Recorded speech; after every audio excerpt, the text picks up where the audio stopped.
Tapos ito is dito guys. Ito sa mga kurento. Ayan. Kanin. At may kasamang gulay. Ayan guys, tawag yung idea. Then ito sa royo. Then, isang paa na manok. So, let's mukbang po tayo guys. Ayan, kakain po tayo. Ayan po guys, na i-flex ko po ang aking pagkain dito sa bago namin na tinitirhan ni Matanda. Ayan po. Hindi na po ako nakapag-content ng magpagluluto dahil po ay ang amo ko pong dito, yung anak ng Matanda na yan, ay mahilig siya magluto guys. So ngayon guys, sa dinner ko nga siya ay nagluto siya ng pagkain ko kasi ako'y matulog na, hindi na po ako kumain. Kasi nasanay po ako sa kabila pag dinner po namin, hindi na kami kumain.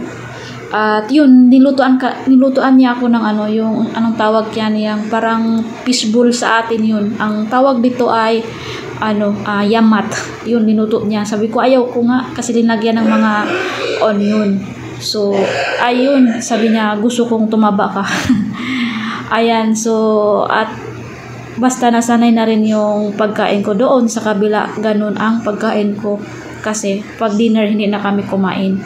3 o'clock ng hapon yung ang namin, lunch namin. Then pagka gabi alas 9 matulog na kami. Hindi na ako mag dinner yun. So nasanay na rin ang bituka ko, 'di ba? So yun, ang babae na yan na sabi niya, wag kain ka. Ayun. So shout out nga po pala sa aking mga baguhan, mga followers dyan. Shout out sa inyo. Maraming salamat po sa pag-follow nyo sa akin. Ayan po guys, ang mga bumisita po sa aking bahay. At this time po ay medyo may problema pa ako konti. Inshallah po pagdating ng na babalikan ko po kayo. Guys, wag po kayong mag-alala sa akin. At ibibigay ko yung full support ko po sa inyo.